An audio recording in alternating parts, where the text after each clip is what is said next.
Simply put, this means that Russia and Belarus will no longer receive the benefits, particularly low tariffs, that Canada offers to other countries that are fellow members of the WTO. Instead, Russia and Belarus will be subject to a tariff of 35% on their exports to Canada. The only other country that does not enjoy MFN status with Canada is North Korea. Last night, we also announced that Canada will sanction 10 executives from Rosneft, Russia's leading oil company, and from Gazprom, a major Russian state-owned energy company. This will bring the total number of people and entities sanctioned, or in the process of being sanctioned, by Canada since Russia's illegal occupation of Crimea in 2014 to more than 1,000. Comme nous le disons depuis le début de l'invasion barbare de l'Ukraine par la Russie, nous ferons tout ce qui est en notre pouvoir pour que le président Poutine, ses complices, ceux qui lui permettent d'agir ainsi, et l'économie russe paie le prix de cette grave erreur historique. Nous ne pouvons pas lui permettre de réussir et nous ne le ferons pas. Le président Poutine a choisi d'envahir une démocratie souveraine et s'en prendre à grands coups de masse à l'ordre international fondé sur des règles. Ce même ordre qui nous a permis de connaître une période de prospérité économique sans précédent. Les membres de l'élite financière russe peuvent croire que leur lien étroit avec les conseils d'administration et les yacht clubs d'Occident les protégeront. Mais ils ont tort. Nous ne laisserons pas les Russes et les institutions russes qui sont centraux dans la kleptocratie déchue du président Poutine jouir de cette prospérité dont les fondements mêmes sont menacés par eux. The G7 has already imposed the strongest sanctions ever inflicted on a major economy on Russia, and more will follow in the days to come. The ruble has been down by as much as 30% this week. On Monday, Russia's central bank raised its benchmark interest rate to 20%. The Russian stock market is closed today for the fourth consecutive day. Moody's and Fitch have now downgraded Russian government debt to junk status. The economic costs of the Kremlin's barbaric war are already high, and they will continue to rise. Le Canada et ses alliés sont unis pour condamner le président Poutine et sa guerre d'agression. Et nous sommes unis dans notre soutien au remarquable peuple ukrainien qui résiste si courageusement à son assaut. Pour plus de détails sur le soutien que nous apportons au peuple ukrainien, je cède la parole maintenant à mon collègue, le ministre de l'Immigration, des Réfugiés et de la Citoyenneté, Sean Fraser. Slava Ukraini. And Sean, now over to you. Thank you so much. Good afternoon or good morning, bon matin. Canada is ready to welcome Ukrainians fleeing Vladimir Putin's war, and there is no limit to the number of applications that we are going to be willing to accept. Le Canada accueillera les Ukrainiens qui cherchent à fuir la guerre de Vladimir Putin. The reason for our commitment goes beyond the historic ties between Canada and Ukraine. It goes beyond the cultural connections between our people. I can't help but think that centuries from now, historians will be writing of the courage on display in Ukraine today, from the fearless leadership of President Zelensky to the young fathers with tears in their eyes delivering their children to safety before they return to the front lines to fight in a war that they never wanted but know that they have to win. to the unarmed grandmothers confronting Russian soldiers, telling them that they ought to place seeds in their pockets so that sunflowers may grow while their bodies rest on Ukrainian soil. These are the stories of courage and the stories of heroes that are going to be told for generations to come. Ce qui justifie notre engagement à offrir un refuge aux Ukrainiens qui le cherchent, c'est qu'en s'opposant à la tyrannie et à l'oppression de Poutine, ils font progresser en Ukraine les valeurs démocratiques qui nous définissent en tant que Canadiens. We believe in the principles of sovereignty and territorial integrity of nations. We believe in the right of peoples to self-determination. These are the values that underpin the founding documents of the United Nations and form the basis of the international rules-based legal order that has helped deliver peace and prosperity to Canadians for the better part of a century. But if we fail to breathe life into these important texts by choosing not to defend the principles behind the documents when they are under attack, then they are worth no more than the paper on which they are written. That's why we're launching 2 new special programs for Ukrainians who want to come to Canada temporarily and for those who wish to stay. For those who need a safe haven while the war ravages their homeland, we are creating the Canada-Ukraine Authorization for Emergency Travel. Pour ceux qui souhaitent venir au Canada pendant que la guerre ravage le pays, nous avons créé l'autorisation de voyage d'urgence Canada-Ukraine. There will be no limit on the number of applications accepted under this stream. The primary motivation for this new program is that it provides the fastest way for us to start welcoming as many Ukrainians as possible and will allow them to stay for a period of up to 2 years. We're waiving most of the requirements that exist under a traditional visa.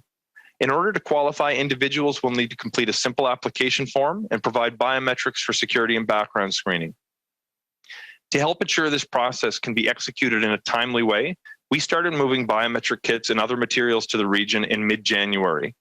This means that we have both the equipment and personnel in place to take biometrics in Warsaw, Vienna, and Bucharest, in addition to 30 other locations throughout Europe. We're ready to extend hours of operation and add more staff as needed, where needed. Everyone who arrives under this new stream will also be eligible for an open work permit or study permit that will allow them to take a job with any Canadian employer or enroll in an education program. Et comme annoncé précédemment, IRCC délivrera également des permis de travail ouverts aux visiteurs, travailleurs et étudiants ukrainiens qui se trouvent actuellement au Canada et ne peuvent rentrer chez eux. We'll also be waiving application fees to remove the additional financial burden for families. Any Canadian employer willing to hire Ukrainians may do so, and I encourage the Canadian business community to step up and do their part to help support those coming into Canada in their time of need. And I want to say thank you to the employers who've already reached out saying that you want to do your part.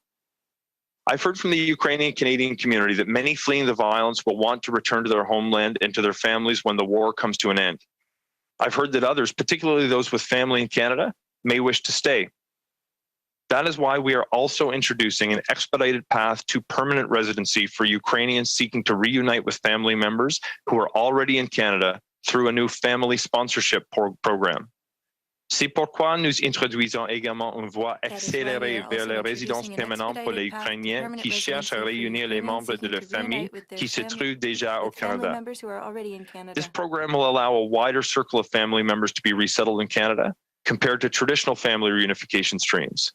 We're going to be working closely with members of the Ukrainian Canadian community and the Ukrainian Canadian Congress in particular to finalize the details of this new program in the coming weeks. More than a month ago, we also moved to implement priority processing for Ukrainians who wish to reunite with families, study, work, or start a new life here in Canada. Et depuis janvier, IRCC, plus de 6 000 Ukrainiens sont arrivés au Canada dans le cadre de divers programmes.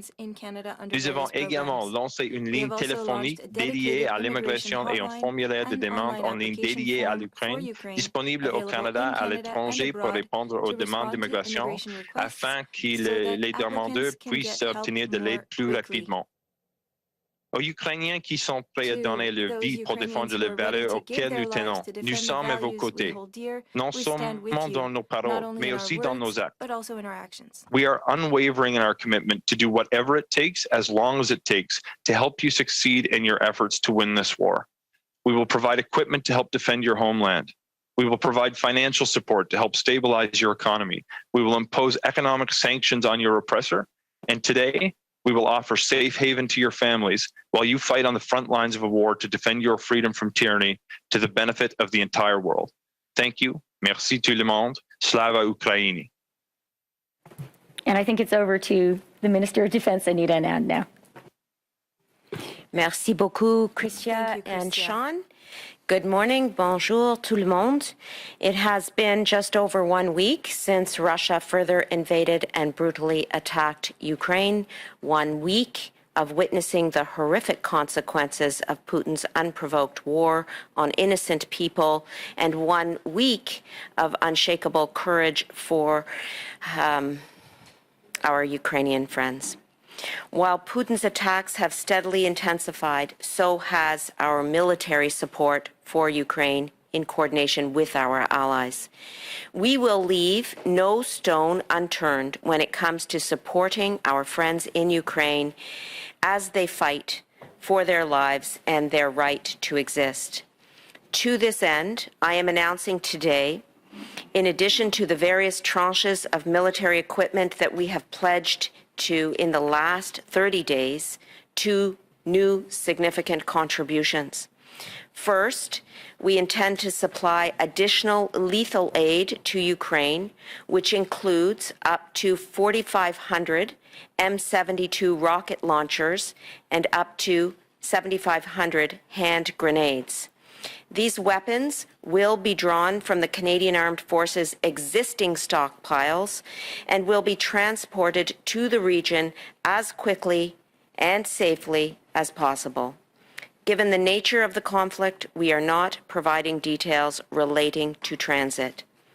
Second, we will be providing Ukraine with $1 million towards the purchase of high-resolution, modern satellite imagery. This capability will provide Ukraine's military with a strengthened ability to monitor the movement of Russian forces in and around their territory. Nous n'allons rien négliger pour soutenir nos amis ukrainiens qui se battent pour leur vie et leur droit d'exister. À cette fin, j'annonce qu'en plus des diverses tranches d'équipements militaires que nous nous sommes engagés à fournir à l'Ukraine au cours des 30 derniers jours, que nous nous remettons en marche avec 2 nouvelles contributions importantes. Premièrement, nous avons l'intention de fournir une aide létale supplémentaire à l'Ukraine, notamment jusqu'à 4,500 lance-roquettes et jusqu'à 7,500 grenades à main. Ces armes seront tirées des stocks existants des forces armées canadiennes et seront transportées dans la région aussi rapidement et sûrement que possible. Deuxièmement, nous allons fournir également à l'Ukraine $1 million pour l'achat d'imagerie satellite moderne à haute résolution. Cette capacité permettra aux militaires ukrainiens de mieux surveiller les mouvements des forces russes à l'intérieur et autour de leur territoire. Our choices in the measures we take are informed by constant conversations with our allies and with Ukraine. I am in daily contact also with Minister Resnikov, and yesterday I spoke with NATO Secretary General Jens Stoltenberg and the defense ministers of Denmark, Norway, and Sweden. As we see the horrific impacts of Putin's aggression, we must continue to remember that our allies and partners are united and that we are going to keep adding to the measures to support Ukraine's sovereignty, security, and territorial integrity. La brutalité des impacts que nous voyons sur nos écrans met tout le monde en colère. Un conflit plus intense et plus violent n'est pas ce dont nos amis ukrainiens, le monde et certainement les Canadiens ont besoin ou veulent. Une Ukraine indépendante, la paix dans la région et la restauration de l'ordre mondial, voilà notre objectif et celui de nos partenaires et alliés.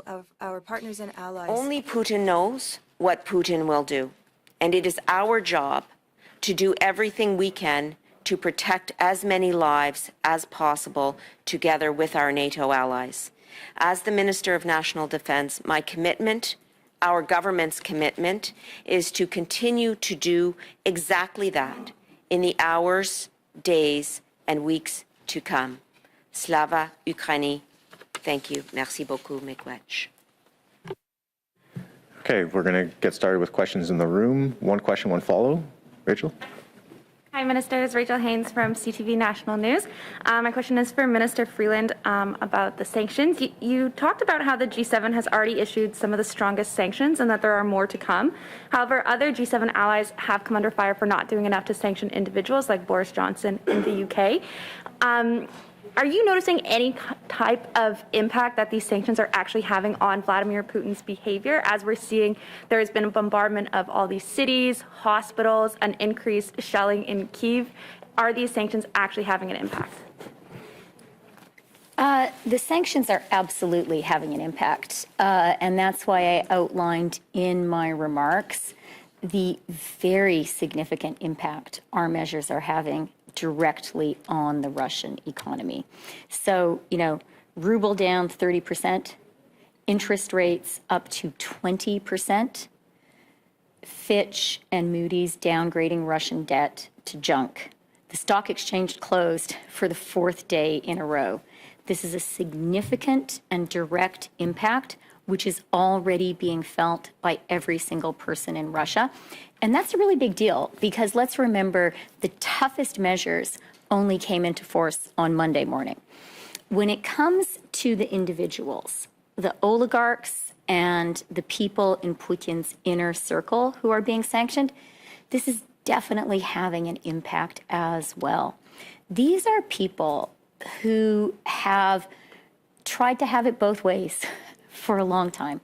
They're people who have been hangers-on of Vladimir Putin, his sycophants, his enablers, as he has become more and more of a threat to the world. But at the same time, they have enjoyed a pretty fabulous lifestyle in the West with yachts and mansions and having their kids at the fanciest universities and private schools. And what we've done with these measures, much more forcefully than the Russian elite anticipated, is we have said, you know what? You have to pick sides. And I can tell you it is having an impact. And one concrete way that we are seeing that impact is some of the oligarchs are starting to speak out. If that's what they're saying in public, imagine what conversations are happening within the Kremlin and inside Russia. And that's exactly what needs to happen. And, I do want the Russian leadership to understand, Russian oligarchs to understand, we're going to keep on going. There is a tremendous willingness among the world's democracies to just continue ratcheting up the pressure. And as I hope the Russian leadership has seen, we are being very creative. We are using tools which no one would even have imagined deploying just a week ago, and there's more to come. And what kind of conversations have you been having with your allies, or I'm sure you probably won't go into specifics in public. Probably not. You normally tell us you don't like to tell us your negotiations in public, but in terms of the UK specifically, where there have been calls for them to do more, have you had any direct conversations with your counterparts in the UK about doing more? 100%. Yeah, I am in close touch with Chancellor Rishi Sunak. I spoke to him over the weekend. He and I text each other several times a day. And of course, he and I were both at the G7 finance ministers meeting early on Tuesday morning. And we had a quick follow-up phone call, the two of us afterwards, to talk about follow-on actions. I really believe, and I think we see this in the actions, that all of our G7 partners are extremely resolute and determined to continue ratcheting up the pressure. There is a real unity of will, unity of commitment. And that's a good thing. It's necessary. Bonjour, Raymond Filion de TVA. Madame Freeland, lorsqu'on parle de tarifs qui vont atteindre 35% sur les importations de Russie, est-ce que ça risque d'avoir un impact sur les prix que paient les Canadiens pour certains biens? Donc, de pénaliser les Canadiens. Pour dire la vérité, l'impact aux Canadiens et au Canada sera très, très, très minimal. Le Canada a fait une chose que je crois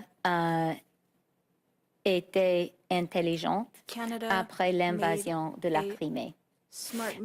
On a commencé après l'invasion de la Crimée en imposant les sanctions graves contre la Russie. Et en même temps, la politique de notre gouvernement, la politique quand j'étais la ministre du Commerce international, était de ne pas encourager les compagnies canadiennes d'être actives en Russie. Et c'était une politique intentionnelle parce que j'ai pensé, notre gouvernement a pensé qu'on verra du plus du président Poutine et que ce sera un risque économique pour le Canada et pour les compagnies canadiennes d'avoir des liens plus proches avec la Russie. Alors, entre les pays de G7, je pense que le Canada a des liens économiques les moins sérieux avec la Russie de tous les pays de G7. On est bien positionné en matière, bien positionné stratégiquement dans notre économie. Et c'était intentionnel. Et je suis très contente aujourd'hui qu'on peut imposer des sanctions significatives sans vraiment toucher les Canadiens et Canadiennes. Véritable guerre économique à la Russie en ce moment? Je pense qu'on peut dire qu'on prend des mesures très, très fortes, plus fortes que jamais, et qu'on va continuer.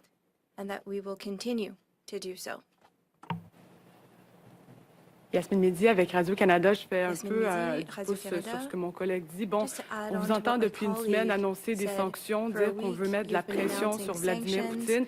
Est-ce que l'objectif du Canada aujourd'hui, c'est un changement de régime en Russie? Les affaires internes de la Russie sont une question pour les Russes. L'objectif du Canada, c'est un changement de la politique étrangère de la Russie. C'est l'arrêt du guerre barbare et illégaux que la Russie fait maintenant contre l'Ukraine. Et c'est très important pour nous de démontrer aux leaders de la Russie, à l'élite russe et même au peuple russe qu'ils ne peuvent pas en même temps faire la guerre contre l'ordre international fondé sur les règles et faire partie de la prospérité qui était créée par cet ordre. C'est ce qu'on est en train de démontrer. Les conséquences sont là et c'est très important pour la Russie, pour tous les Russes de comprendre que les conséquences vont continuer de s'élever.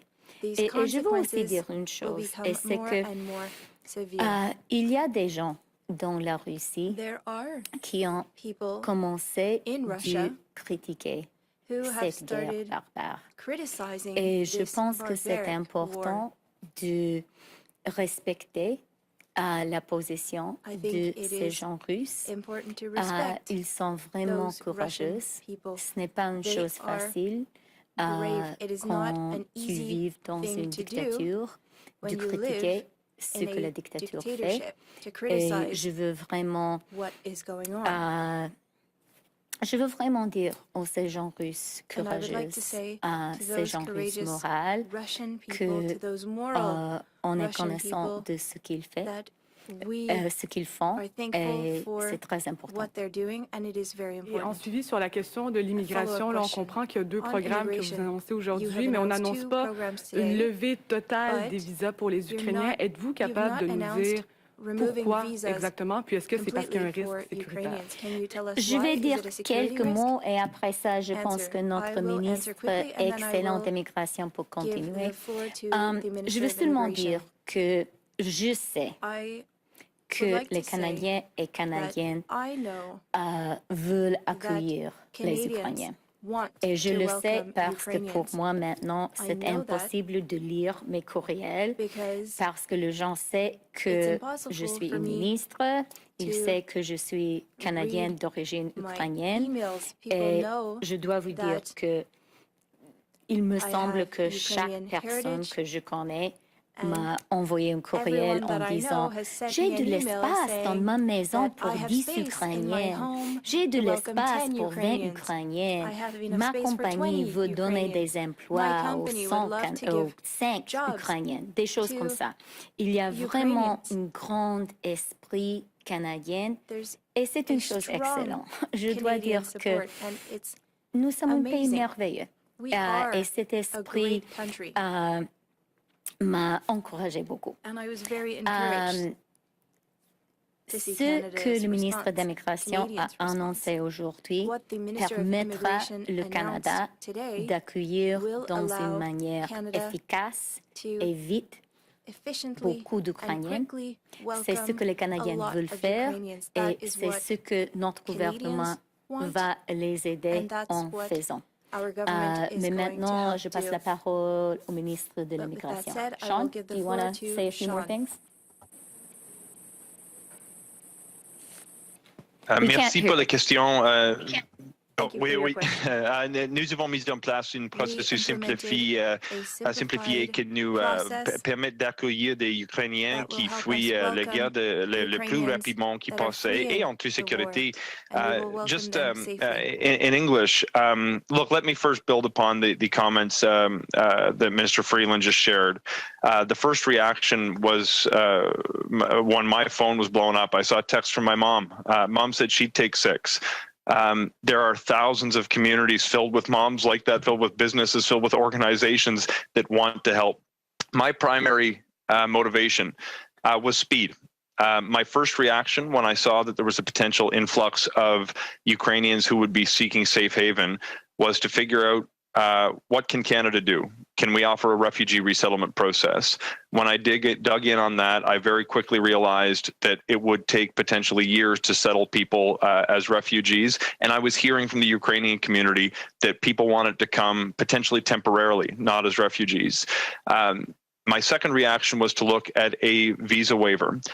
When I actually examined the mechanics that would be required to implement it, I discovered very quickly it was going to require particular regulatory changes and certain renovations to our IT system, both internal to our department and with airlines to actually recognize through the electronic travel authorization program we have for other countries that have visa-free travel.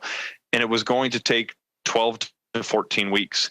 We don't have 12 to 14 weeks. We're going to be able to stand up the new program I've announced today much quicker than that and start welcoming people in a more expeditious way.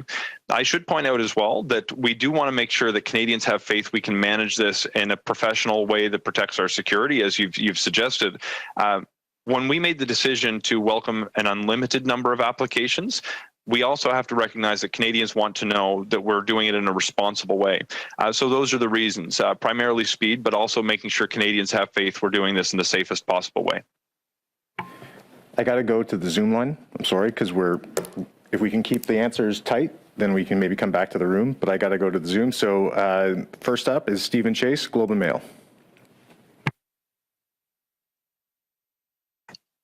Hi, Steve Chase here, Globe and Mail. I just want to follow up on my colleague's question. Why didn't you, the main feature of a visa application that I'm interested in is that it requires a security check. And I'm assuming that's part of the reason why you kept the visa requirement in place, even though there's 60 other countries and jurisdictions that get visa-free access to this country. Who are you worried about getting to this country if there was no security check? That is, are you worried about certain, people who may be misrepresenting themselves and using visa-free access to get to Canada if you were to drop that visa requirement?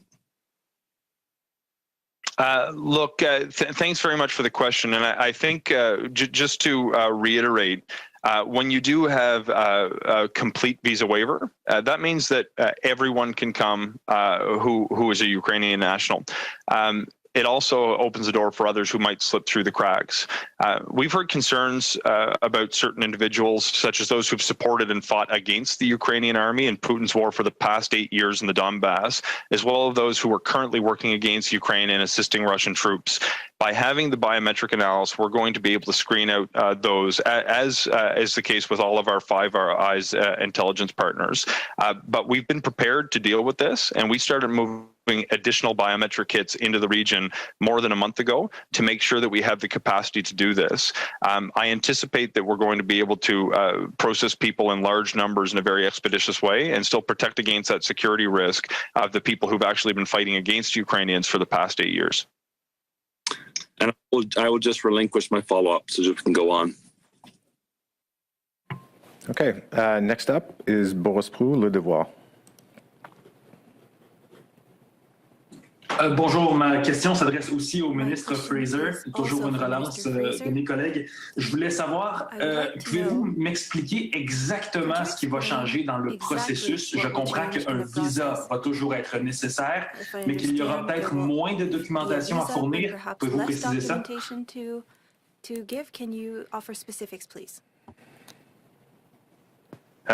Oui, merci pour la question. And just pour vous être d'accord si je pose ma réponse en anglais, just because I want to get the details accurately. So there's essentially two things in the process that'll be required. One, a simple application form, and two, biometrics. Normally, there would be additional documents that would be required, and we've tried to pull a program off the shelf similar to our temporary visa program and erode as many of the administrative barriers as possible so we can make it easier to get into the program and make it quicker to process. In addition, people will be eligible for an open work permit when they arrive. There will be no requirement for a labor market impact assessment. There will be no consideration of NOP codes. There will be no consideration of language requirements. You'll be able to work and study as part of this program after you arrive too. So we've essentially tried to look at our programs that allow people to travel to Canada and allow them to work, and paired off as many administrative barriers as possible. So you just need to submit the application form and then submit your biometrics, and then we can deal with other elements after you're in Canada to the extent it may be necessary. Merci. En suivi, est-ce que des demandes sous cette forme accélérée seront acceptées à partir d'aujourd'hui? Et combien le ministère prévoit quel nombre d'Ukrainiens devraient participer à ça ou faire des demandes selon le ministère? We'll be able to send in a request according to your department. I'll answer your questions in reverse order. So first, there is no limit to the number of applications that we are willing to accept. The reason that we chose this particular pathway is it's the same system that we currently use to process in excess of 2 million applications for temporary visas a year. It's the area where we have the greatest horsepower and the fewest administrative requirements that's going to allow us to process whatever demand we see. The application process is probably going to open in about 14 days, but I should reiterate that the existing temporary residence visa application form is open, and when we see any applications from a Ukrainian national, we have been pulling them out and processing them first since January 19th. Since January, as of yesterday, there were were 6,131 Ukrainians that had already arrived in Canada. We have been working very hard to make it as quick as possible. And if there is an application, not just for permanent residency or temporary residency, but for proof of citizenship, for study permits, for work permits, any application in IRCC system that is attached to a Ukrainian national has been prioritized on a priority basis since January 19th, and we're going to continue to do that up until the moment the new application system goes live. Okay, next on the Zoom line, we're going to go with David Aiken from Global News. Thank you very much. My question for Minister Freeland. Minister, lots of members of the gallery, most members of the press outside our country have been writing about your unique, I don't know, I call heritage, attributes in helping to mobilize sort of the international alliance against this. I wonder if you might speak a little bit about that. Your ability to speak, you're probably the only G20, I assume, foreign minister that speaks Ukrainian, that has that background in Russia. Could you reflect a little bit about that bit of you in dealing with this particular crisis? I don't really want to, David, because I think our focus should be on the really, really brave people of Ukraine. And I think they are the ones who have turned this around. I think that when it turned out that Western deterrence efforts hadn't worked, and when Putin launched his barbaric attack on Ukraine a week ago, just over a week ago, the sort of mainstream expert prediction was that Ukraine would fall, and it would fall very quickly. And the Ukrainians proved everybody to be wrong, starting with President Zelensky. And I think it's going to go down in his historic line, I need ammo, not a ride. And what we are seeing across Ukraine is a very, very determined people who have decided they're willing to fight and die for democracy and for freedom. And I think that incredibly brave, incredibly spirited resistance has inspired the West. I think the Ukrainians are the leaders now. And, I think you could say maybe the Western democracies, maybe we were kind of losing our mojo. We were getting a little bit cynical about whether democracy really works. We were getting a little bit cynical about whether regular people really care about democracy and freedom.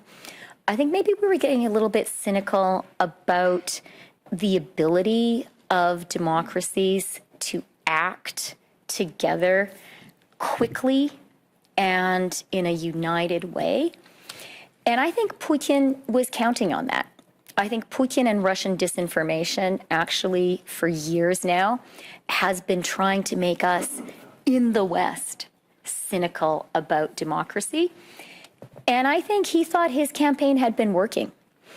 And I think maybe some of us thought that too. And I think, and I speak for myself, but I've heard this from many leaders of other Western countries and non-Western countries too. The Kenyan UN ambassador made a remarkable statement.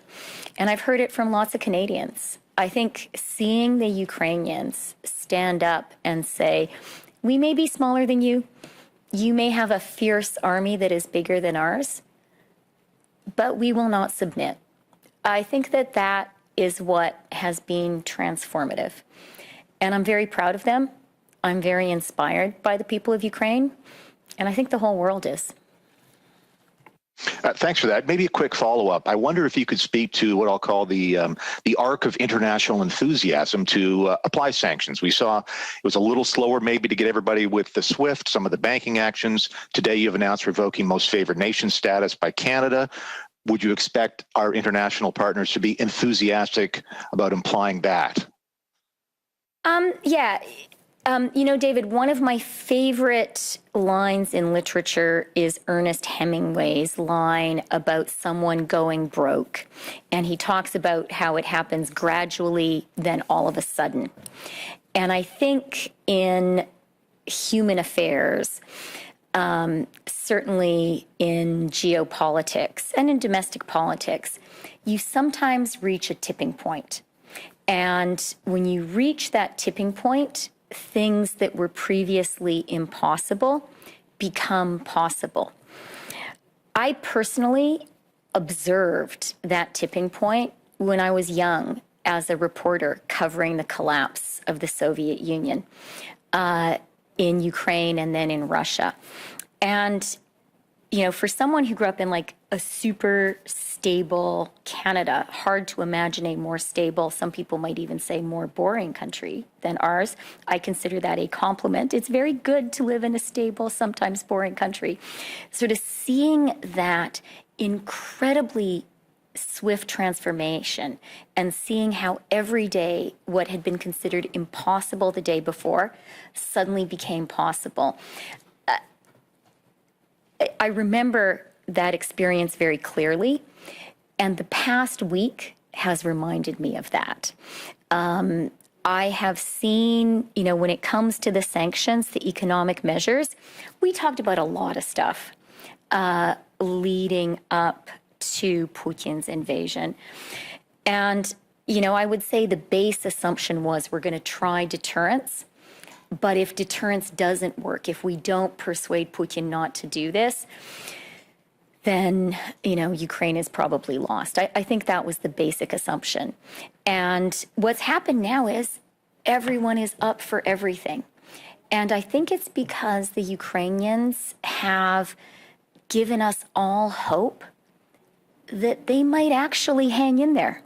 And so seeing them fight so bravely makes the rest of us think, gee, like the least we can do is use the strongest possible economic tools we have, is have our Minister of Defense and her colleagues supply all of the weapons that Ukrainians need, and have Sean and his colleagues take care of the Ukrainians who have to flee Ukraine. So I do think, David, I think there has been a transformation. It's an entirely different atmosphere. Instead of countries talking about reasons that something is too hard to do, there is now a real creativity in the meetings, and people are kind of saying, hey, what about this? And then someone will say, what about that? And I think that you are seeing that in this sort of constant introduction of new measures. So Canada definitely is playing a role there. I would say other countries have recognized that we have a certain Ukraine and Russia expertise. And so we're definitely part of the brainstorming. And, you know, watch this space. There's a lot more to come. And maybe the final thing I'll say is it's not just about government leaders at this point. The other thing that has happened, which I really welcome and encourage, is we are seeing a lot of companies stepping up and saying, I just don't want to do business with Russia anymore. And I think that's great as well. Okay, we got time for one more. I'm going to come back to the room. So sorry to everybody on the Zoom line, but I'm going to come back to the room. David, you're going to get the last question here, CBC.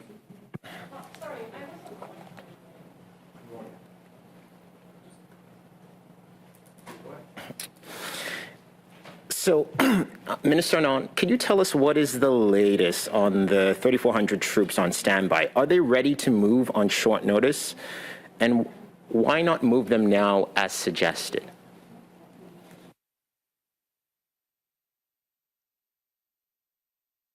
Thank you, David.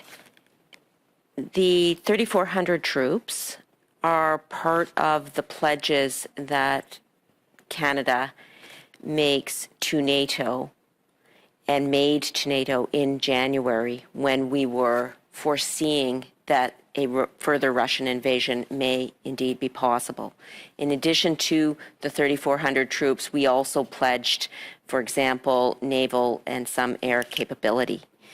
And the reality is all of that is on standby, And when the Supreme Allied Commander at NATO, as well as the NATO allies, make decisions about calling up or drawing down on those pledges, that's when they will move.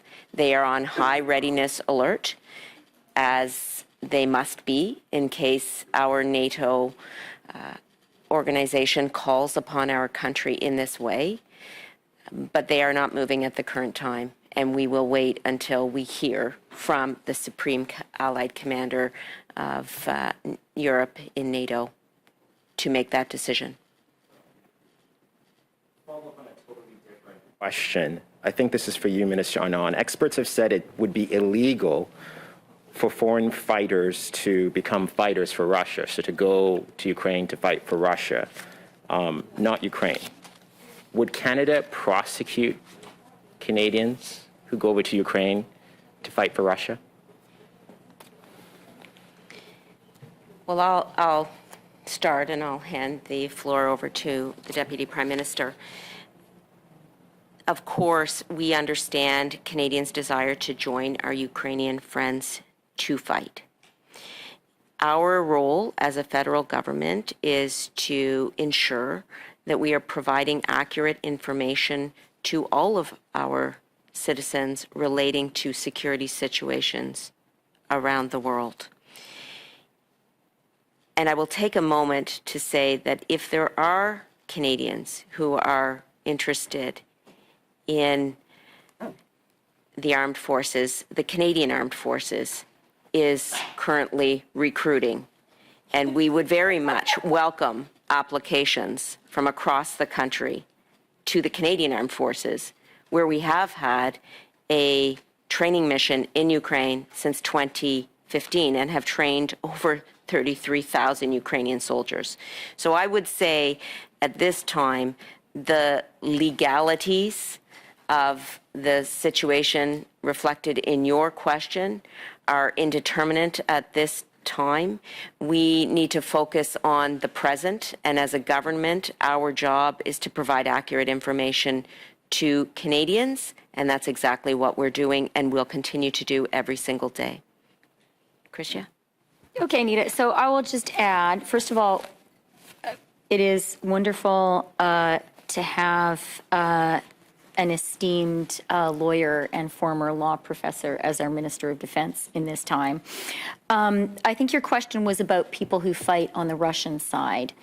And I'm sure people know that our colleague, our Foreign Minister, Mélanie Joly, announced in Geneva this week that Canada will petition the ICC against Russia for crimes against humanity and war crimes. We are very clear that this war is illegal, and Canada will take a very appropriately severe view of anyone who is fighting this war. I do want to say something I've been hearing from Ukrainians, actually, people in the Ukrainian government, is how sorry they feel for some of the Russian recruits who are fighting there. There's a real sense that some of them are very young. Some of them didn't even know that they were, apparently, didn't know they were going into a war, didn't even know that they would be fighting in Ukraine. And I feel so sorry for them. They've really been sent into a meat grinder to support one man's, barbaric effort to undermine democracy. I feel sorry for their families. That's not the case for the architects of this war. That's not the case for people who make a voluntary choice to aid and abet this war. And then, we've been talking about the unity of Western countries, and not just Western countries, of the world's democracies in condemning Russia and supporting Ukraine. And I think there is reason to celebrate that unity. It's a really good thing. But I think in conclusion, it's worth it for all of us to remember how costly in terms of human lives, devastated families, cities, neighborhoods, this war has already been. And there is every reason to believe it's going to get worse. And a lot more people are going to die. And, you know, we as Canadians need to brace ourselves for that. It's already been a bloodbath. I think it's going to become more of a bloodbath. I'm sure I'm not the only person who wakes up in the middle of the night just to check that Kyiv is still okay, that Kharkiv is still okay. And I think we have some terrible nights ahead. And we need to also really remember the human tragedy here, even as we celebrate the incredible strength and resilience of the people of Ukraine. Fortunately, that's all the time we have. Thanks, everybody, for coming today. Minister, thank you very much for your time.